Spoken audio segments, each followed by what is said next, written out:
More world leaders are now arriving at the UN climate talks, a reminder that the deadline for completing a new international treaty is getting closer by the day.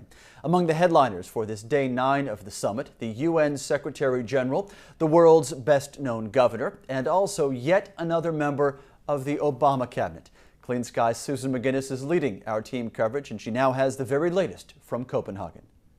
It's the end of day 2, week 2 for World Climate Talks in Copenhagen. It was quite a busy day here. Here are some of the highlights. Climate Envoy Todd Stern came out today and defended U.S. targets for emissions cuts. Stern rejected attacks from developing nations and others that U.S. emissions reductions targets are paltry. Critics say the U.S. goal of a 17% cut in emissions below 2005 levels by 2020 would only mean a 3 to 4% cut below the standard benchmark year of 1990. Stern says the cuts ramp up fast after that and calls U.S. numbers comparable to others that are on the table here.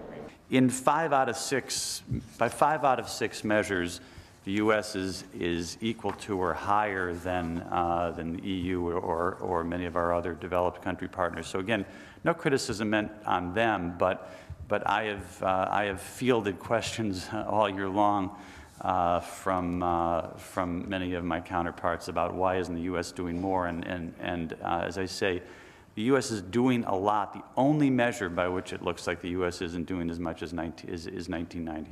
And asked if President Obama might make any larger emissions reduction targets, Stern said he does not expect the president to do that. Also, Stern reiterated what he considers another big impasse here: China's refusal to make its emissions reductions targets internationally verifiable in a treaty. It's something that China expects the U.S. to do, but it does not want to do that itself. That is also the position of India. As for another big impasse here, the future of the Kyoto Protocol. For this, I want to bring in our executive editor, Margaret, and she's going to talk to us a little bit about some comments today, Margaret, that came from the European Environment Commissioner. That's right. Stavros Dimas, the Environment Commissioner, came and told the conference that the EU does not want to go forward with the Kyoto Protocol alone. He said, look, the EU has been the biggest defender of the Kyoto Protocol. The EU has bought 80% of the 23 billion euros worth of CDMs that are out there on the market today.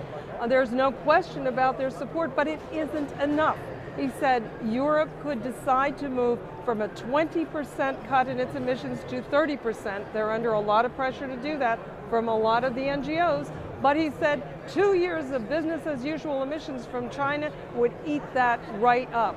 So he said it's vital to get everybody into this deal. The Kyoto Protocol by itself is simply not enough.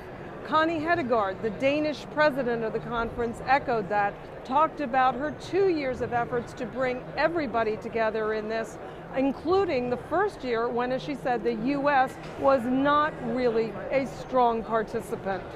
The reason why this conference this year is so utterly complicated is that we have set this deadline to say, now we must bring this to an end, or it could continue endlessly, just getting even more complicated for each conference we have. That is basically the whole thinking about us, Denmark, hosting COP15.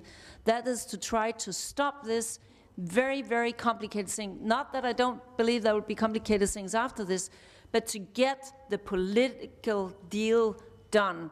And UN Climate Secretary Ivo de Boer agreed with Hedegaard. The Danish presidency has been one of the most transparent ever.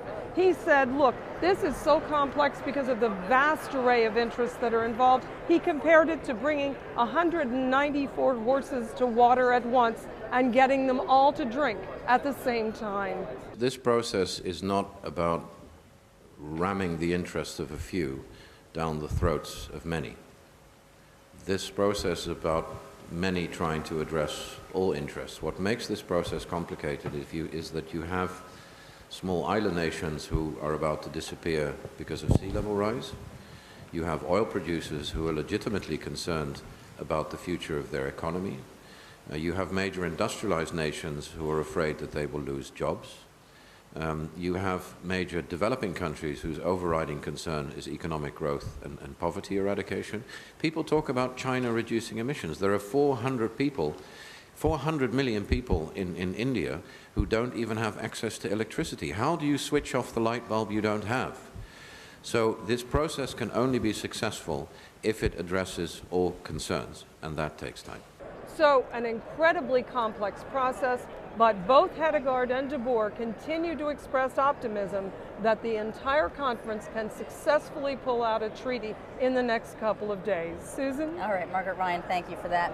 Also, as time goes on, more star power is coming out here at the conference today before a jam-packed room. California Governor Arnold Schwarzenegger delivered his message to the conference that world leaders cannot find success on a global warming treaty alone. They must have help from state and local levels.